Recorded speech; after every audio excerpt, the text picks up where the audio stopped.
जय हिंद साथियों। हमारे देश में केंद्र, राज्य और केंद्र शासित प्रदेशों की सरकारें हैं और हमारे संविधान ने देश में शासन करने वाली सरकारों के लिए संघ सूची, राज्य सूची और संवृत्तीय सूची के विषय में अपने अपने स्तर पर विभाजित किया हुआ है। संघ सूची के विषय में जिसमें सिर्फ केंद्र सरकार का अधिकार है और वह कुछ भी कर सकती है। राज्य सूची के विषय में वह सिर्फ राज्य सरकारों के अधिकार क्षेत्र में आता है और राज्य सरकार अपने राज्य में कुछ भी कर सकती है। वही संवृत्तीय सूची में केंद्र और राज्य सरकार मिलकर अपनी योजनाओं एवं अपने किसी कार्य के लिए साथ साथ काम करती है। लेकिन देश में जब से बुद्धिजीवी की सरकार आई है, बुद्धिजीवियों की सरकार के आने के बाद देश में ज्यादातर राज्यों में उन्हीं की सरकारें हैं और जिन प्रदेशों में उनकी सरकार नहीं है वहां वह अपनी मनमानी कर रहे हैं। अर्थात संवृत्तीय सूची तो एक तरीके से समाप्त ही हो गई है, क्योंकि केंद्र सरकार राज्य सरकारों के साथ मिलकर काम नहीं करना चाहती।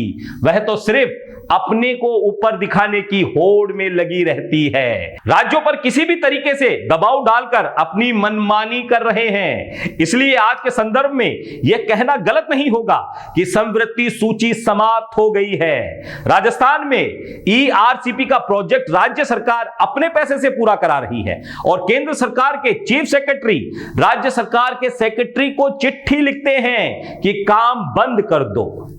अब हमें आप यह बताइए कि राज्य सरकार का सेक्रेटरी मुख्यमंत्री की बात मानेगा या फिर केंद्र सरकार के सेक्रेटरी की बात मानेगा। दूसरी बात, राज्य सरकार अपने राज्य की जनता के लिए, बात राजस्थान की है तो राजस्थान जैसे राज्य में जहां पानी के लिए हाहाकार है, वैसे राज्य में केंद्र सरकार पानी के प्रोजेक्ट को रुकवाने वाली होती कौन है?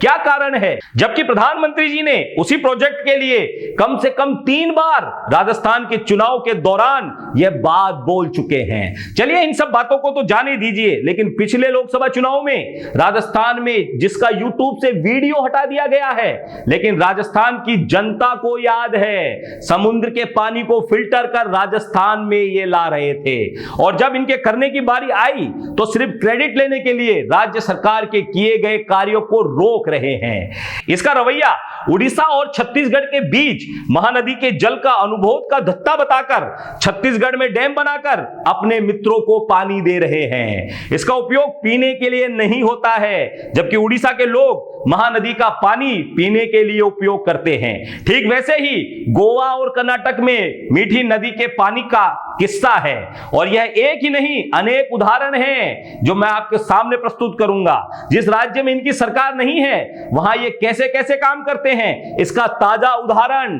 राजस्थान और दिल्ली के अरविंद केजरीवाल की सरकार है। आज हम बात करते हैं देश की राजधानी नई दिल्ली की, जहां रविवार को एक वाकया हुआ। दिल्ली में चल रहे पर्यावरण को लेकर वन महोत्सव चल रहा है।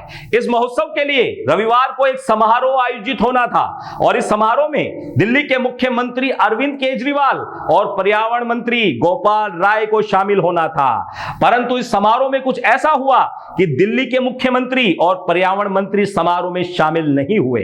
दरअसल इस समारोह में जो पोस्टर आम आदमी पार्टी ने लगाया था, उसी पोस्टर को हटाकर फाड़कर मोदी के साथ वाला पोस्टर उस समारोह के मुख्य मंच पर लगा दिया गया।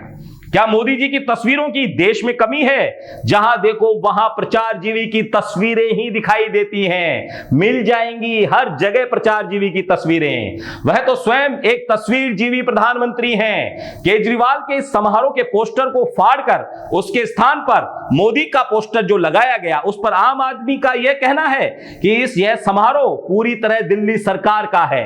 दिल्ली पुलिस पर अरविंद केजरीवाल का कोई अधिकार नहीं है, यह तो आप सबको पता है। पर अब दिल्ली सरकार के आयोजनों और पोस्टरों पर भी क्या केजरीवाल का अधिकार नहीं है? क्या नहीं है? क्या कम से कम पोस्टर पर तो वह सरकार का अधिकार होना ही चाहिए। इसको लेकर आप और बीजेपी में तकरार पैदा हो गई है। दिल्ली के पर्यावरण मंत्री गोपाल राय ने इस घटना पर अपनी प्रतिक्रिया दी कि हम झगड़ा बिल्कुल नहीं चाहते हैं। सरकारी कार्यक्रम को राजनीतिक कार्यक्रम बनाया गया है, इसलिए इस समारोह में अरविंद केजरीवाल और मैं नहीं जा रहे हैं। अगर किसी राज्य राज्य के कार्यक्रम में प्रधानमंत्री का पोस्टर लगाया जाए तो वहां पर प्रधानमंत्री को आना चाहिए, पर दिल्ली के समारोह में ऐसा नहीं हुआ। दिल्ली सरकार के इस आयोजन में शनिवार देर रात को पुलिस भेज दी गई और यह पुलिस पीएमओ के निर्देश या गृह मंत्री के आदेश पर आयोजन में गई और आयोजन के मंच को अपने कब्जे में ले लिया और वहां पर लगे बैनर को हटाकर फाड़कर वहां नया बैनर लगा दिया गया जो पहले से ही उनके पास तैयार था, जिसमें प्रधानमंत्री, मुख्यमंत्री केजरीवाल और उपराज्यपाल की तस्वीरें थी और पुलिस ने धमकी भी दी, अगर यह पोस्टर हटाया तो कार्रवाई होगी, जेल जाना पड़ेगा। दिल्ली एक केंद्र शासित प्रदेश है जिनकी पुलिस की कमान हमारे गृह मंत्री के कब्जे में रहती है और पुलिस का काम होता है राज्य या किसी प्रदेश में कानून व्यवस्था को स्थापित करना, बनाए रखना, परंतु गृह मंत्री की पुलिस यह तो काम सही से कर नहीं पाती और सरकार के कार्यक्रमों या मंत्रियों पर उनकी व्यवस्था में पूर्ण तरीके से स्थापित रहती है। आज ही आयोजन के पोस्टर की हिफाजत के लिए पुलिस आयोजन में बनी रहती है। आम आदमी पार्टी के इतने आरोपों के बाद दिल्ली में उपराज्यपाल वी.के. सक्सेना का बयान सामने आया कि उपराज्यपाल के दफ्तर की ओर आप सरकार की आबकारी नीति पर सीबीआई की जांच के आदेश के बाद मुख्यमंत्री अरविंद केजरीवाल हड़बड़ा गए हैं और उनका ध्यान पर्यावरण के मुद्दों से हटता जा रहा है।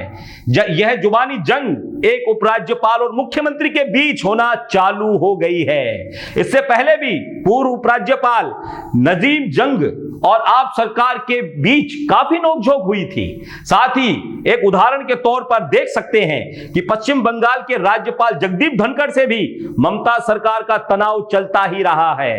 अब तो जगदीप धनखड़ को उपराष्ट्रपति का उम्मीदवार बना दिया गया है।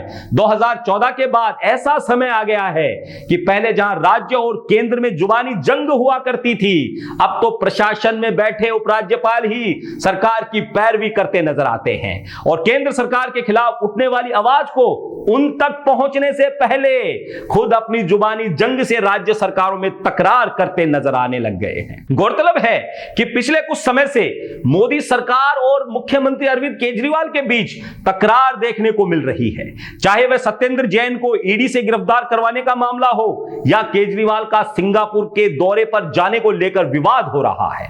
अरविंद केजरीवाल दिल्ली मॉडल को दुनिया के सामने प्रेजेंटेशन करने के लिए सिंगापुर जाने वाले थे, परंतु दिल्ली के उपराज्यपाल के दफ्तर से उनको जाने की अनुमति नहीं दी गई।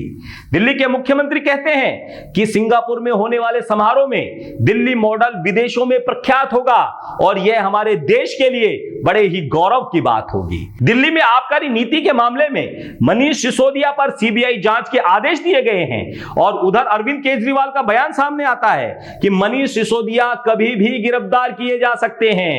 हाँ, यह जरूरी है कि अगर कोई गलत नीति पर है या भ्रष्टाचार कर रहा है तो उसके खिलाफ जांच अवश्य होनी चाहिए और जांच के बाद कार्रवाई भी होनी चाहिए, चाहे वह इस देश के प्रधानमंत्री ही क्यों ना हो। कानून सबके लिए समान होना चाहिए, समान व्यवस्थाएं होनी चाहिए। मगर इससे पहले भी दिल्ली पुलिस ने अरविंद केजरीवाल के 20 से 25 विधायकों पर केस दर्ज किए थे, परंतु दिल्ली के हाई कोर्ट ने उनके खिलाफ केसों की चार्जशीट मांगी तो पुलिस के पास कुछ भी नहीं होने की वजह से उन सभी विधायकों को कोर्ट ने बाइज्जत रिहा कर दिया। पुलिस को लताड़ भी लगाई कि आपके पास अगर कोई सबूत नहीं है तो केस क्यों किया। इसमें दोहराई नहीं है कि मोदी सरकार व उनके नुमाइंदे केंद्रीय एजेंसियों व पुलिस का सहारा लेकर अरविंद केजरीवाल सरकार को लगातार निशाना बनाए जा रहे हैं। मोदी जी की सरकार वैसे तो किसी भी राज्य की सरकार या मंत्रियों पर कार्रवाई करती ही रहती है, परंतु मोदी जी की सरकार ने आम आदमी पार्टी के अरविंद केजरीवाल और राजस्थान के मुख्यमंत्री अशोक गहलोत की सरकार को अपना मुख्य टारगेट बनाकर अभी भी काम कर रही है। मोदी सरकार ने देश में संविधान और संघीय ढांचे को इस कदर गिरा दिया है कि शायद इस सरकार के पहले ऐसा कभी भारत में नहीं हुआ होगा। मोदी जी की सरकार सरकारी एजेंसियों के द्वारा कभी किसी राज्य के मंत्रियों को बगलाती रहती है तो कभी उन्हें झूठे आरोपों से डराकर अपनी ओर खींचने का प्रयास करती है, तो कहीं राज्य की सरकारों को परेशान करने का काम हो रहा है। है। ऐसा कोई काम नहीं है जो सत्ताधीशों की कठपुतलियों के जरिए नहीं करवाया जा रहा हो। ऐसे कामों से केंद्र और राज्य के रिश्तों में दूरियां बढ़ती जा रही हैं और वहां के लोगों का सही से विकास नहीं हो पा रहा है, क्योंकि जो योजनाएं केंद्र राज्य में लागू करना चाहती है उन पर राज्य सरकार रोड़ा अटका देती है और जो राज्य सरकार योजनाएं लाती है उन पर केंद्र अप्रत्यक्ष हस्तक्षेप कर उन योजनाओं को जमीनी स्तर पर सही से लागू नहीं होने देना चाहती। इस केंद्र और राज्य की दूरियों का नुकसान आम आदमी को उठाना पड़ता है, आम जनता को उठाना पड़ता है और इसका शिकार गरीब जनता हो रही है। सरकारों को आखिर संविधान के अनुरूप चलने में क्या बुराई नजर आ रही है, यह सोचने का विषय है। जय हिंद।